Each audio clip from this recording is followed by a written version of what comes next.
Welcome back and thanks for joining us. I'm Courtney, I'm Kenneth. and this is From Launch to Legacy, where we talk about everything it takes to start and run a small business. So, this one is our last one of 2025. Yeah. Are you excited or sad? Um, I don't know. I guess neither. Okay. Yeah. Well, I hope you guys are excited to hear this last one. If you've been following us this 6 or 7 months, When did we start? July? I think so. We have talked about a ton of stuff, right? We talked about legally setting up your business and pricing, hiring. Our last series was on mental health and burnout and fear of failure. And then we did our top tips for 26. Mm-hmm. And the very last one that we did was part 1 of probably the most important thing we've talked about, right? Understanding your numbers. Yeah. Yeah. So you can have the best customers, the best systems, the best ideas, but if you don't understand your financial statements, then everything's always unpredictable, right? Right. Okay, well, let's get into it. Reading between the lines. So, how do you interpret your financials? Last episode, we talked about why it matters Mm-hmm. and your income statement, balance sheet, cash flow statement, what those are and what those numbers mean, Right. and a little bit about your chart of accounts and simple bookkeeping. Mm-hmm. So today we're going to go from what does the report say to what is it actually telling me? Right. And you guys will talk about how to identify some problems, ask better questions, use data for your decisions versus just kind of flying by the seat of your pants, right? Yeah. This is information that so many businesses just don't have good financials, and they're missing such a key piece of information to run their business. Yeah. I mean, I don't know how you run a business without accurate financials. I mean, they do, though. No, they do. They sure do. Okay, so your financial statements, they tell a story. Mm-hmm. They tell where money comes from, where it goes, and if it's being used in the right manner. I mean, it tells you the state of the company. It tells you the quality and kind of the mindset of management. If you know how to read these, and we're not going to get into that level of insight. If you want to get to that level, you can go get a couple books, Security Analysis and Intelligent Investor by Benjamin Graham and David Dodd, I think. They were Warren Buffett's mentors, and those are the books he used. But it's not just about investing. It's about reading financials and understanding what these things mean and the value. But we're going to give the small business owner version here today. Yeah. Okay, well, we always like to start out with a quick win. So this one is compare your income statement from last month to this month and then highlight 3 numbers that have moved more than 10% and investigate them. So that's our little quick win. Let's go ahead and just talk about some ratios, right? How do we figure these things out? We've got some simple ones on this resource. We've got the gross margin, the operating margin, your current ratio, your break-even point. That's kind of a break-even point is a item-specific term. There's break-even analysis, which is for your whole company, and then return on investment or ROI. And we can go over kind of how to calculate those briefly. The targets are going to vary wildly depending on your industry. Margins for retail are some of the thinnest. Consulting and tech, those are ones that have really, really high margins. So when you're looking for a margin target for your gross margin, your operating margin or something like that, you need to look at your industry. That's going to be what's really, really going to give you kind of where you're going to want to be for your type of company. Okay, so maybe when I'm doing the resource for this, I'll put in the ratios and the formulas for you guys, and then I'll put somewhere in there how you can look up for your specific industry. So let's just talk about these kind of lightly so that they know what they are. So your gross margin, that's going to be the formula for that is your gross profit divided by sales times 100. Yep. This is going to be sales minus cost of goods sold divided by sales. And the times 100, that's just if you're wanting to look at it as not a decimal point and as a percentage. The time, if you get a 0.34, you can just know that that's 34%. But the 100, if that's useful for you, but I don't want to like trip up that changes. Yeah. By a factor of 100 or something. That's just for you to see a percentage versus a decimal. That's just telling you how much the items or services you are selling directly generate the highest amount of profit you can have. Okay. This is before your what we call operating costs, SG&A costs, and other costs. And they've all got their own net incomes and margins there. So this is just what you're selling and what it costs to make or produce, not to advertise that. Okay. Nothing. That's going to be down in SG&A, which is sales, general, and administrative. So any like marketing or anything like that, that's in sales. Okay. So we've got operating margin.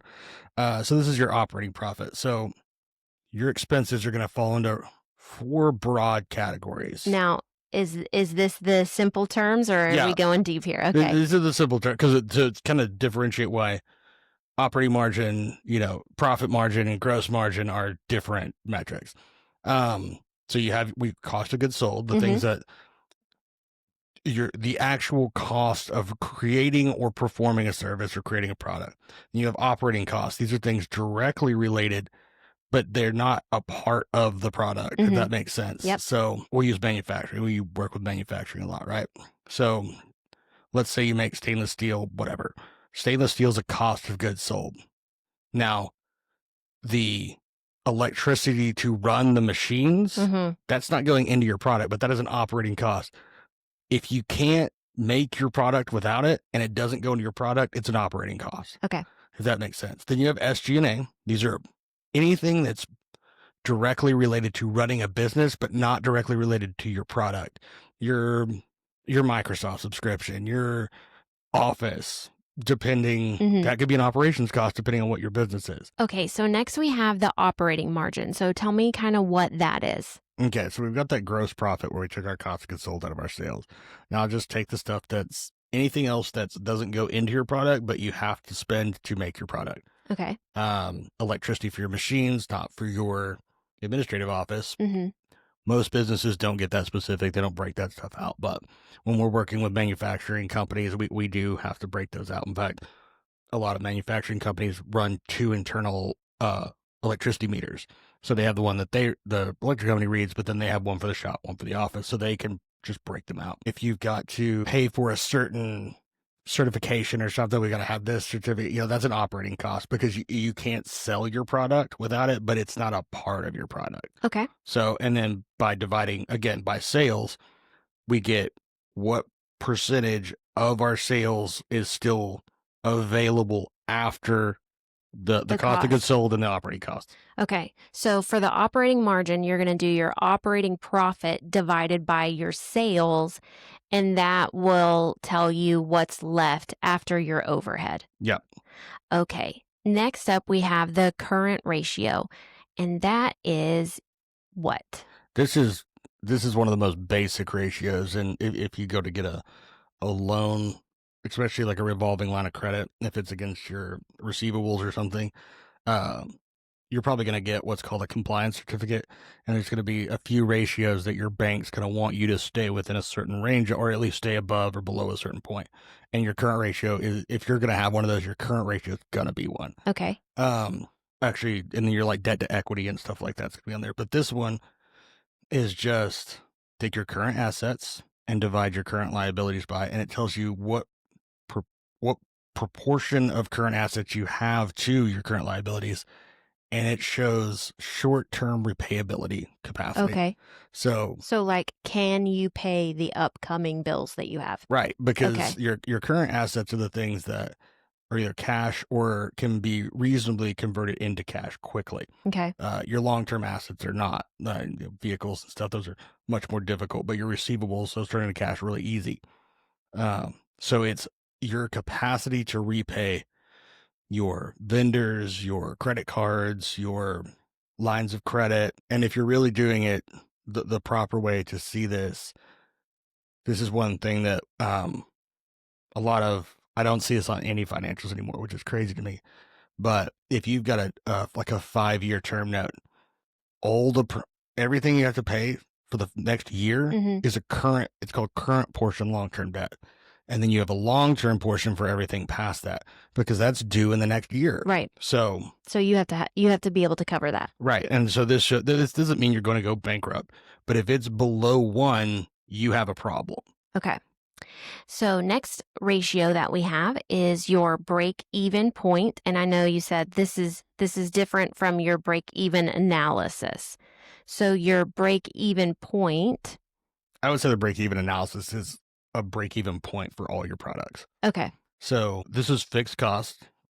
When you're looking at fixed cost, let's actually just approach this from a break-even analysis standpoint. Okay. So you're looking at your whole financial statement. You have your fixed costs. These are things that if your sales fluctuate, they won't, reasonably speaking. If you've got a budget, if you're a retail shop and you've got a bunch of big sales in, say, the fourth quarter around the holidays, your electricity bill is probably going to go up some, but we're still going to consider that a fixed cost. Okay. Because it's not directly tied to your sales. Okay. So your rent's not going to go up, stuff like that. So we need to figure out how much we need to sell to cover all our costs. So then you have variable costs. These are the things that move with your sales. So if you sell cups, you're going to have to buy more cup blanks and more resin or whatever if you sell more cups. So you take, what do I sell my thing for? What does it cost to make it? And then divide my fixed cost by that. And that tells me how many units I have to sell to cover all my costs. Okay. All right. This is one of the most important metrics you can have. Okay. Knowing what, now your different products probably have different margins. So you can turn the knobs a little bit and adjust. You can sell 50 less of this and 1 more of that, and we're still above break even. So you can kind of tweak based on how your sales, trends are on what to reasonably expect to get that locked in. Okay. Our last ratio that we're going to talk about today is your ROI. Now, I know everybody's heard of this, right? You hear this all the time, your return on investment. So let's talk about that one. This is one of those finance bro buzzwords that I hear all the time. Like, I can get your ROI up, dude. And it's like, can you define that for me, please? This is just exactly what it says. You put a certain amount of money in on it. What percentage of that are you getting back? So you just take your net profit divided by how much you put in that you have still in the company. So if you put money in, but you've taken money out, you need to remove the money you've taken out because you've been recouped for that. And you just divide those and multiply it by 100 if you want it in a percentage instead of a decimal. And this is going to tell you, this is good for comparing options. Okay. It tells you which one's going to bring in the most amount of money. Right. I hear this one mostly when we're talking about different marketing strategies.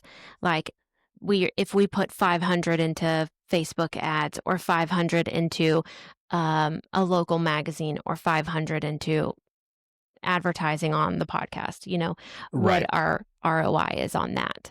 Yeah. And there's a lot of different ways to, anything you spend money on, you can look at a return on for the most part. All right. Well, that might have been a little confusing or you might have been like, I already know all this, but those ratios are going to be on the website so that you can look at them, and we'll have a little bit of a maybe 1-sentence definition so you guys can figure out those for yourself. But a quick win on your ratios is to calculate your current ratios using your balance sheet and then try to build up a 3-month reserve. Yeah. And go back to your cash flow forecast, your 13-week that we talked about in the last episode, and, look at what your 13-month, cash needs are and make sure you can cover that. I do want to go back to the first section a little bit, and, talk about a few points on, what we're looking for when we're getting into these financials. Yeah. You said like what changed since last month. and why. And I underline the and why, because let's say your sales double and your profits increase. If you don't know why, that's a bad thing, Mm-hmm. because your business is doing something that you're unaware of, Right. which means it may be good this month, but it may cause way more problems next month, or it may not be repeatable, or you may not know how to repeat it. So knowing the why, if you don't know why something's happening, it's bad, Yeah. even if it's good. But was it new clients, Mhm. or was it discounted pricing? And this is the supply and demand, phenomena. Is it because there's more people needing this work, or is it because I have made it more accessible? Mhm. I've basically increased the supply by making it cheaper. And there's a point where those cross, and that's what we call that's our ideal price. Right. Where we can have the highest price with the highest amount of traction.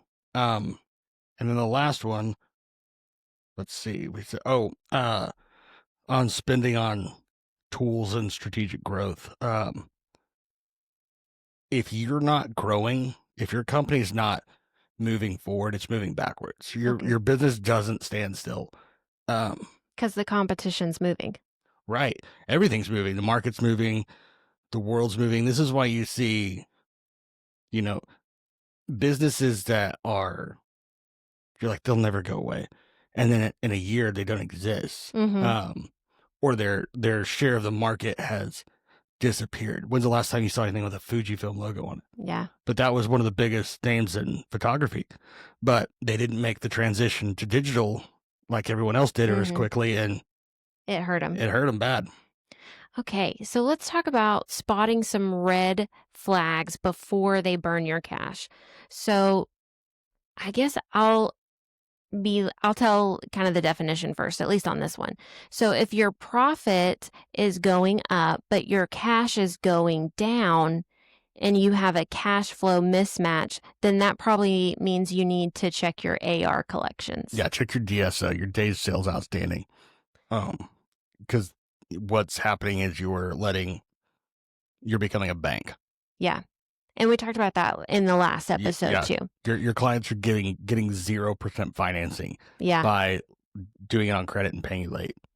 All right. So another red flag is if your admin or subscriptions are rising faster than your sales. So that's an expense creep. And that can happen, where you're not really paying attention. You're like, I need this subscription. I need this virtual assistant. and then, oh, okay, well, now my admin costs are more than I'm doing in sales. And this is where it goes back to look at the ROI on those things. Mm-hmm. Mm-hmm. Okay. Another red flag is if your costs are going up and you're not adjusting your prices. And we talked about that in the pricing episode, which I think is episode 13. Mm-hmm. So different ways to price your items. This is probably the thing that kills more businesses than anything. Businesses are really reluctant to raise prices. It's you anticipate kickback, Mm-hmm. and you probably will. But the fact of the matter is, if you don't have margins to cover your business, you'll get kicked back when your business goes under. Yeah. So just, you have to do that. I remember it's always stuck with me. I was in banking officer training, and the president asked, the president of the bank, what's the biggest risk that banks face, Mhm. financially? And everyone was like, default risk, right? People not paying their loans back. And he was like, no. He was like, people will always pay.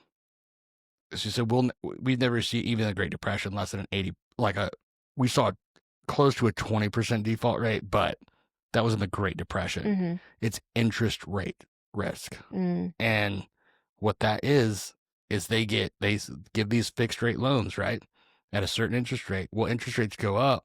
They can't raise the rates on those, but they have to raise rates on deposits. That can put Bank of America out of business in 2 weeks. Really? I mean, depending on what the rate spread is. This is, their costs went up and their sales didn't, because loans are bank sales. Yeah. Deposits are bank liabilities. They owe that money out. Mm-hmm. And it's the single biggest killer. All right. Next, red flag is if the owner draw drift. So that means you're taking too much, the owner, is taking too much out of your business too soon. And I mean, you really have to keep an eye on how much you're taking out, right? Yeah, and you may have to have a lifestyle adjustment. I Yeah. mean, because you have to take out enough to, stay alive. You got to feed the family, keep the house, all that. But you can't take more than your company can handle.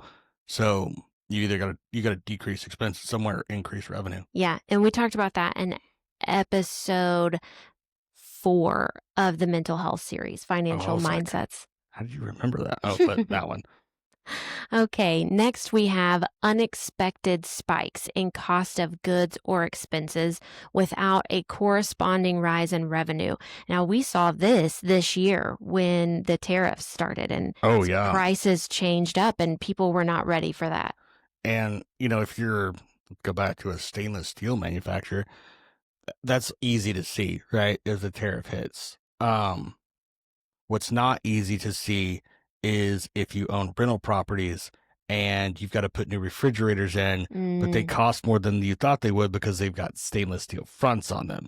So this is where those things, but then that means rent goes up. That means you've got to pay this employee more. But to do that, we've got to sell more things for a higher price at Target. Yeah. Everything goes up. I mean, tariffs are a strategy for increasing, revenue for the government. The intent there, obvious, I'm not going to get too political, but is to encourage domestic production, right, as opposed to importing. But if the infrastructure's not here. And I'm trying to think of a time in history where, in U.S. history, where tariffs ever accomplished what they were trying to accomplish. I can't think of a time. Not saying they haven't, but I can't think of a time. Okay, next up we've got growing accounts receivable. So that's the customers that owe you money, right? Like we've said a few times in the last 2 episodes, they're using you as a bank. So that's a sign of poor collections. And if you guys are interested in an episode on collections, I know somebody will have a guest come in here and talk to us about the best ways to go about collecting. So let us know if that's something you guys would be interested in. About me, I did corporate collections for like 3 years. Yeah, no, I'm talking about having a friend. Yeah. Okay, next up, we've got increasing debt without a clear, measurable ROI. First of all, be measuring everything. Yeah, you need to be measuring everything. And don't look at debt as borrowing money. You don't borrow money as a company, you buy it. Yeah. And there's a price for your money, and you need to make sure that if you're borrowing this money, you're going to make more money off of this money than it's going to cost to pay it back. Otherwise, don't borrow it and don't do the thing.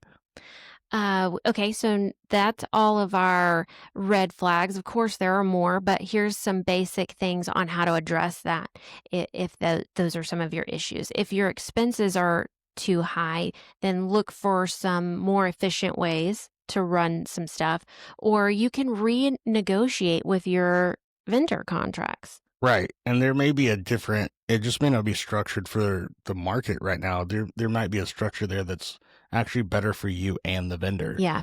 And I like to look for efficiencies instead of cut costs because, I mean, you can say cut costs, but it's like, oh, well, I need all of these. And you may, right. But there may be a more efficient way to go about it. Right. Yeah, there may be a better alternative.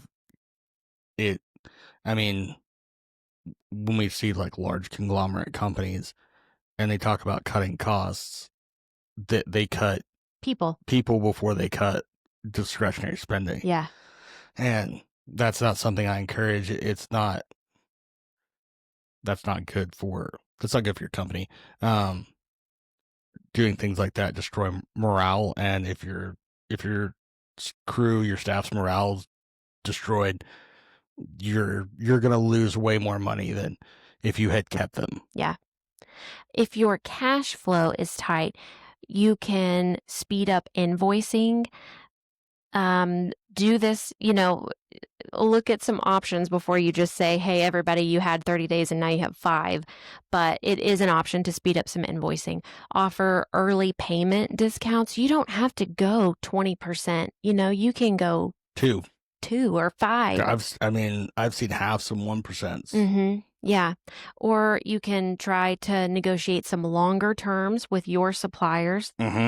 So there's different things that you can do. And if you have a specific problem, email us over info@havensconsulting.com and we will try to answer it. And then we'll maybe put it on another episode, so other people can get the same information. On those negotiating longer payment terms, if you're in a cash crunch and your vendors are getting slow paid, if you're slow paying the people that do the work for you, you need to immediately contact them, be honest with the situation, and come up with a solution.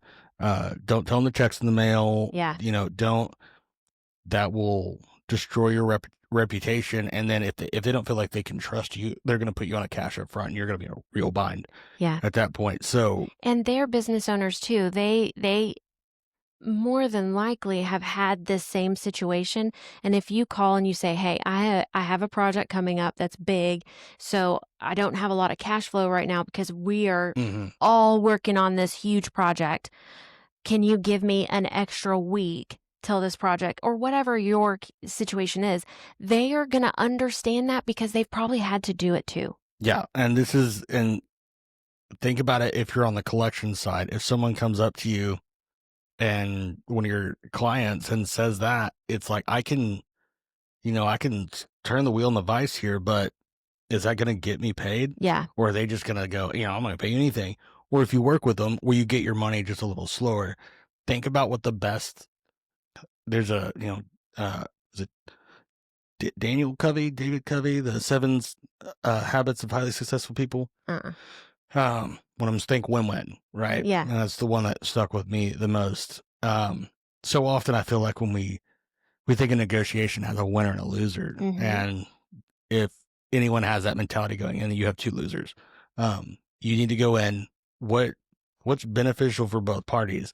If we can make an agreement that's beneficial for both parties, everyone will stick to it. Everyone will be happy. We'll have a much smoother interaction and relationship. So when you're approaching both collections and if you've got a slow pay, think about the other perspective, think about where you would be, and think about what's most advantageous, what's going to have the highest likelihood of getting you paid the most as soon as possible. Yeah. Okay, so our quick win for that area is to run a 6-month trend on your total expenses. And if your expenses are growing faster than your revenue for more than 2 months in a row, you need to dig into why that's happening and look into some of these other solutions. That's right. Okay, that brings us up to forecasting cash flow and profit. So forecasting, just like the weather, right? You're looking for like what's going to happen. Right. So it's like a 90-day weather report. What's going to happen over the next season of your business? Like, is it going to get hotter? Is it going to get colder? It doesn't have to be like on Tuesday, I will have this, and on Wednesday, I will have this. Those, even with the weather, those are never correct. So you just want them to make sure you're directionally accurate here. Yeah. Most cash flow decisions, I may be making this up, but I'm pretty sure I read that it takes 60 days on average for any cash flow decision or adjustment to take effect. So if you're not looking at this 90 days out and you start trying to make that cash flow adjustment when it's a problem, you got 2 months to recovery. Now you got a much bigger problem. The steps to this is to list your expected income, what projects, contracts, seasonal sales, whatever is going to come in, get those listed out for the next 90 days. Step 2, subtract your fixed and variable expenses. And we've talked about those throughout the last 2 episodes, so you guys should know what those are. If not, download the whole worksheet. You can go through it step by step. Or give us a call. Step number 3 is to make sure you have your loan payments and your tax transfers in there. If you're doing 90 days, you should have tax in there. Yes, because you should be paying quarterly taxes. And remember, this is a cash flow projection. So again, any finance bros out there that are about to yell EBITDA at me, we're looking. I don't like EBITDA anyway because all I of thought it was EBITDA. oh, Is it one of those things like niche and niche? I don't think niche? I've ever heard anyone say EBITDA, Oh, okay. but maybe I've always heard of EBITDA, but I also had all my finance training in West Texas, so we say a lot of things weird out there. But your interest expense, your tax expense, your amortization, depreciation, those are expenses. You paid cash at some point for those. And I know there's a lot of people, if you're listening and you're like, well, I don't think that's right. Warren Buffett and Charles Munger agree with me. So, I mean, that's just, you have to take in, we're looking at cash. So if it's cash movement, you've got to take it into consideration. Okay. So step 4 is to figure it out, right? Note the surplus or the shortfall that you have. And when you get that number, you can use that to decide if you're going to hire or buy or hold on to whatever. You can use it to predict your tax payments, of course. You can, my note here says, sleep better because you see the storms coming. I mean, storms are coming. That is happening. Winter is coming, guys. Yes. And if you're prepared, then everything is okay. There will be no White Walkers coming after you. You need to be constantly checking on your finances. Once a week is about as infrequently as that needs to happen. All right. Up next, we have turning data into decisions. So you know how I love my acronyms and my little decision trees and all my stuff. So for this one, we have four parts of this loop, your decision loop. So it's review, question, adjust, repeat. Sounds like the OODA loop. Orient, observe, decide, act. Okay. That was a fighter pilot came up with that, and it's been widely incorporated into business. Okay. Well, I can change it over. No. I was just saying, it's like, that's great advice. No, I'm just saying I could change it over for the resources. Oh. What is it? Tell me again. OODA, orient, observe, decide, act. Understand where you are, see what's going on around you, make a decision, do it, figure out what's going on around you. Yeah. Again and again. Yep. All right. So the questions that you should ask each month when you're looking at your data is, what is driving our top 3 expenses? I can tell you right now, it's probably payroll. If you have staff, it's payroll. Well, of course. I mean, it's the number one cost in almost any business is labor. Yeah. It's just an expensive piece. Yeah. I thought you were saying, like, if you have employees. Oh, no, it's but like, I get. Yeah, because you're like, probably, and it's like, no, if you've got payroll in the books, it is only, I mean, it has to be your biggest one. So what's driving your top 3 expenses? Which clients or projects are most profitable, which you should know anyway. Right.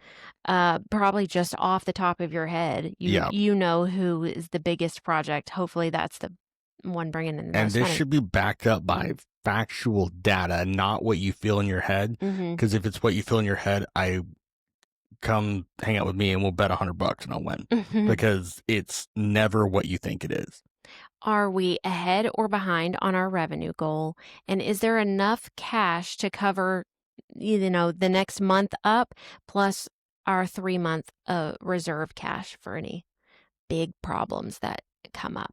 And if you don't have 3-4 months worth of, expenses in cash right now, that's fine.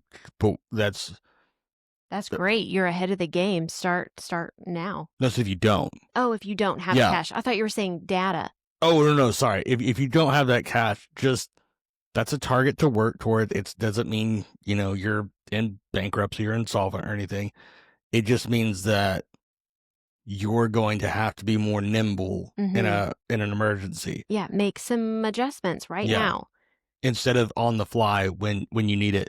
Make those adjustments right now and be prepared for that rainy day.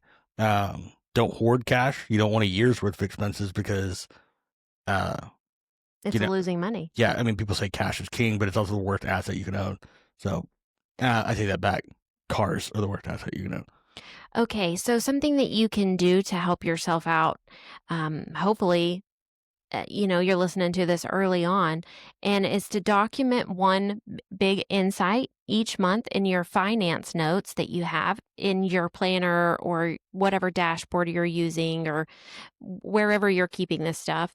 And then over time, you have like a performance log, and you didn't have to go through a year or 2 years worth of information because you're just doing it every month. Right. Doing anything financial in more frequent, smaller bits, it's going to be so much easier. It's less Mm-hmm. data to deal with.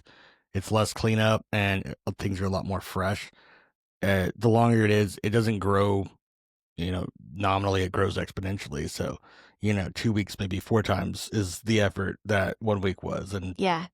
4 weeks could be 16 times. And we talk about this all the time, especially because we have adult children, it's the problems that we were having 5 years ago. I don't know what they are. I Right. could not tell you what my main problem was. But if you're writing it down Mm-hmm. every month in something that you can read, not pulling a report and having to go over it, your personal notes, this was what was happening, this is what was happening, then Yeah. you can read in your own words what was important to you. And Yep.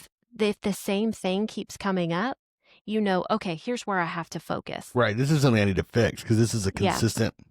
It's the thing that's in my head as the biggest thing Yes. consistently over and over Yes. again. Because your biggest problem in the data may not be what's mentally and physically tolling on you. Because it's whatever your past experiences are gonna shape and kind of move which one of those things affects you more, even if something else might be more pressing. Right. And you want to work on both, Right. fix what the data says, but also what is bothering you the most is going to help your mental health For more. sure. Yeah. I mean, absolutely take care of both, but make sure you understand that you're approaching two very important problems. You're approaching a financial or business issue, and you're approaching a mental health issue, and they're both important because you're looking at the number one on two different lists, Yes. not competing items on the same list. Yes. Oh, good insight.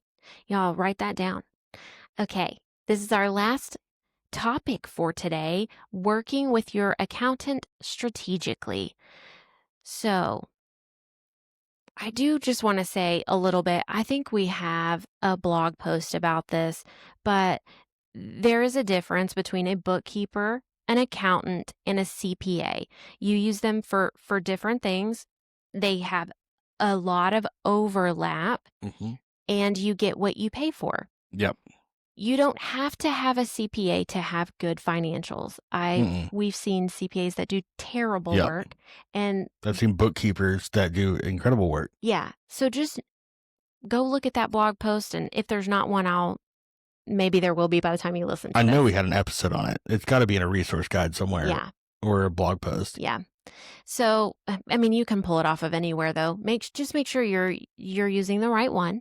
You're finding out what is expected, You probably don't. I'm sorry, CPA friends. If you're a pretty small business, you probably don't necessarily need a CPA for your bookkeeping needs.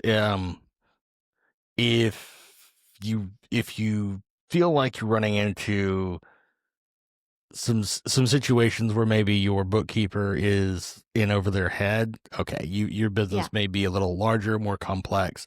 Yeah, and small business doesn't necessarily mean not complex, and Right. large business doesn't necessarily mean that it is complex. Correct. So just look into them, do a little research, and we're going to give you some questions to ask. These are some good questions.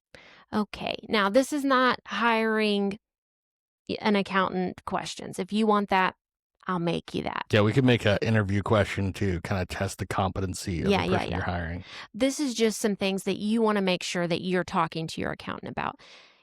First, you need to work with your accountant like they're your partner. Yeah. Because whether you think they are or not, they are. Yeah. They are in your money. They know what is happening with your business more than you do if you are not in the financial world. Absolutely. So don't treat them as a vendor or contractor. They can help you, even if they're not, a top financial officer, CPA person, get their expertise, get their help, treat them well. Yeah. So, Know that your accountant or your bookkeeper's job is not to make you more money. right, it's to tell you what you've already done. Yeah. Okay. We've ran across that. So, questions so that you get better insights from your accountant. What trends concern you the most in my reports? It's an excellent question. Now, that is not you coming at them. That is getting their expertise and shows that you actually want the answer. Right. And don't just spring this on them without any conversation and expect an immediate answer. Yeah. Because you're not their only client. Yes. And we have to kind of keep all of your information in short-term memory. Otherwise, they start to mix together, and then that's when mistakes happen. So let them know I have a few questions that I'd like to talk about the next time that I come in. List out some of these questions, maybe. Yeah, and then they'll have these answers, or you need a new bookkeeper. So the first one was, what trends concern you the most in my reports? Second, are the margins typical for my industry? Like Kenneth said at the very beginning, industry varies so much. So much. So just make sure it's typical for your industry. I don't know if this is true, but like grocery stores used to run on about 0.5% margin. That was the expected margin for that type of business. And I mean, that was just what the industry like. Yeah. You could go get loans on that because that was the correct number. That's so crazy, but it definitely makes sense because people did not overcharge for food. Right. 100 years ago. And you have to have this massive amount and so much variety that's set that you have to pay for and then sets there. Mm-hmm. It's such the more inventory you have to keep on hand, the lower margin business you're in. So just know that that's the number one driver besides payroll. If you know, things that require less people, things that require less items are going to be cheaper. Yeah. And that's why things like software as a service, that could be scaled just, you've got some additional server costs, but that scales very fast and profits grow exponentially. Yeah, there's so much competition in that though. Yeah. So everybody's making micro SaaSes now. Yes. Yeah. And apps and niche specific items. Right. Which it can be very beneficial because used to everyone had about 5 options for things, finance software, whatever. Mm-hmm. And you had to, tweak it a lot to make it work for you. But now you can go, they may not sell a lot, but they'll sell to this entire industry and they've got it cornered. I'm actually working on one right now for consultants. I got a cool idea, but anyway. Well, let us know if you're interested in that. Yeah.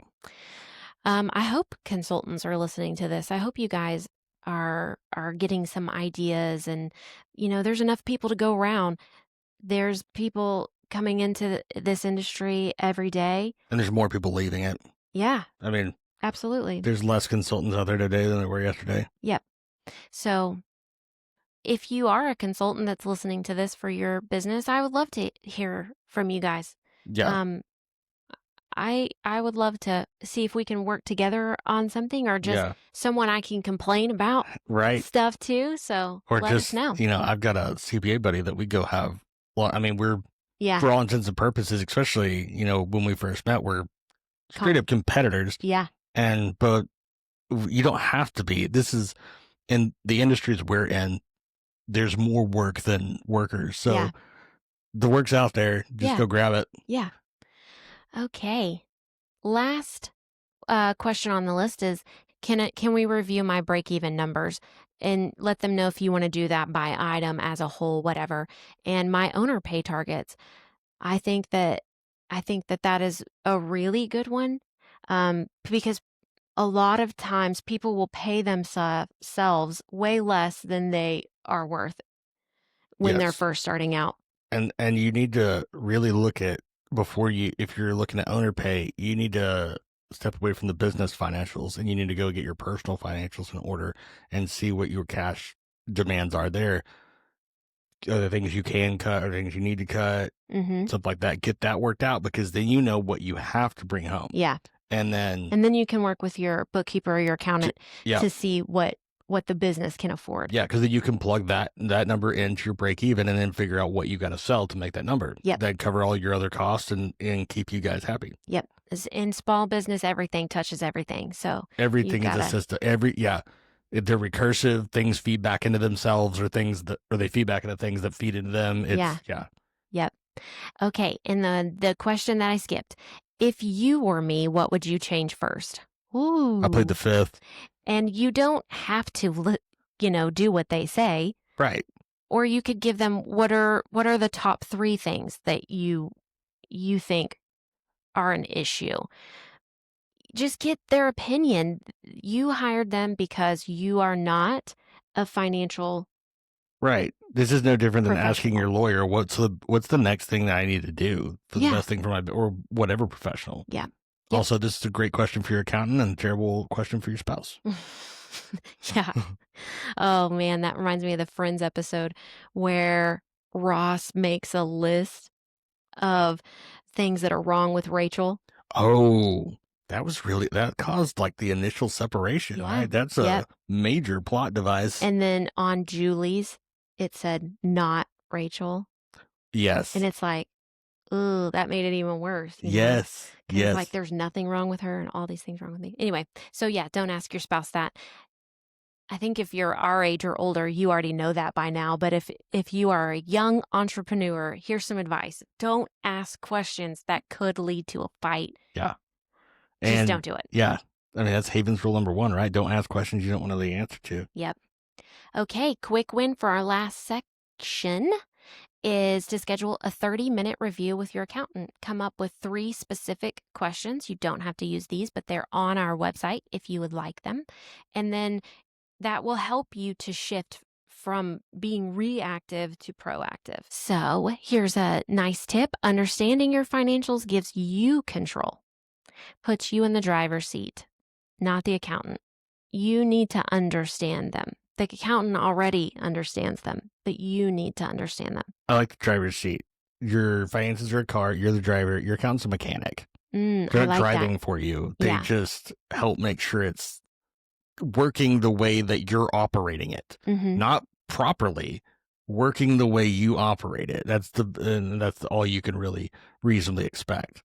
But you can ask your mechanic, hey, what's something I can do that I don't have to get new tires every 20,000 miles? Stop slamming on your brakes. Yeah. Or whatever. Yeah. If any of that was confusing, please jump over to the website, www.havensconsulting.com, and just print out, and go through it. And then you can maybe listen to this again, or hopefully it's just good enough. You can do it on your own with my little notes there. And if you want some personalized industry specific help, you can give us a call right on the website, www.havensconsulting.com. Right at the top is our phone number. Or you can send us an email, or you can send us a contact, or you can even book your own appointment for whenever is good for you. Yep. And we can help you guys, like we have our clients, to read their numbers like executives, not employees, right? You should be making the decisions. So you need to know what's profitable, what's wasteful, what's missing. That's right. And we can do, if you guys want, we can do deeper dives in certain parts, or a more intensive episode. This is my favorite thing to talk about is, how these things work and how they interact and what information they're telling you. So. Yes. So if you would like to sit down with Kenneth and get into the nitty gritty, he would love that. Yep. All right. Some quick wins for you guys for this whole 2-part thing is: which metric most surprised you and why? What's one change that you can make to improve your cash flow? And which financial question or questions do you need answered first? Excellent. All right. That's it. That's all I have. Do you have anything else? No, I think that's it. Just understand that you have a powerful tool available to you. But like most powerful tools, it needs to be accurately calibrated and properly used. Mm-hmm. So go to our website, and you can get the break-even calculator, cash flow forecast, financial ratio reference, financial statements, what they are and what they tell you, chart of accounts, there's a template for chart of accounts and some tax basics. Everything that you need to get you started, you can just print off, fill out what you know, talk to your professional about the rest. And if you have more questions, call us. Yeah, give us a call, shoot us an email, drop it in the comments. Yes. Running a business is tough, but you don't have to do it alone. So get your stuff off our website. Well, we are so glad that you guys have joined us for 24 episodes. Wow. 1 through 10, we talked about the foundations Yep. of how to set your business up and lots of stuff on software and all kinds of stuff, how to get going. 11 and 12, we did marketing and planning. 13 was pricing. 14 and 15 were about scaling. And 17 through 21 were our mental health series. And then our success tips and financials have been the last 3. Excellent. So it's been a good year, lots of information. And we just want to, as we finish 2025, we want to say that we are so proud of you. This year has not been easy for small business owners. It's been the worst. Yeah, it's been I think, besides 2020, it's probably been one of the hardest years for small business owners in the last 20 years. Yeah. The economy was unpredictable. The cost increased, stress increased. Inflation, political turmoil. Yes. Most people felt like they were trying to, build something up, and the ground kept just shifting, earthquake after trying to build earthquake. their house on quicksand. Yes. But you're still here. You did it. You came. You're still learning. You're still improving. You're choosing to understand the parts of your business that most people avoid. Right. And that matters so much. And we want to go into 2026 where you have clarity and not guesswork about your business. But just know that chaos is part of your job. Yeah. So if it feels like things are spiraling out of control and you're just trying to push on, that's normal. The only difference between you and someone that didn't make it is you're still pushing. Yeah, that's right. You haven't stopped, so you are still winning. Yep. We'd love to help you build a business that feels stable, predictable, and peaceful and not chaotic. We just want to thank you guys for being with us. This has been an adventure for sure. For sure. If you got value today, you can help us by subscribing so you never miss an episode, sharing with another business owner or anyone that has any of 24 different issues going on that we might be able to help with. Yeah, leave a quick review, but only if you liked it. It helps us reach more small business owners just like you. Be sure to hit that bell, though, so that way you get notifications when the new episodes come out. Yes. And we'd love to connect with you. So find us on social media at Havens Business Services or at From Launch to Legacy. Drop us a question. Tell us what you're working on. Send a win. Say hi. We love to hear from you guys. You don't just have to DM us. You can say it in front of people too, so people know you're listening. That's it for this year. So I don't have a update on the next episode. So until then, keep leaning in, keep learning, and keep building the business and life that you've always dreamed of. We are honored to be a part of your journey from launch to legacy. See you next time. Bye.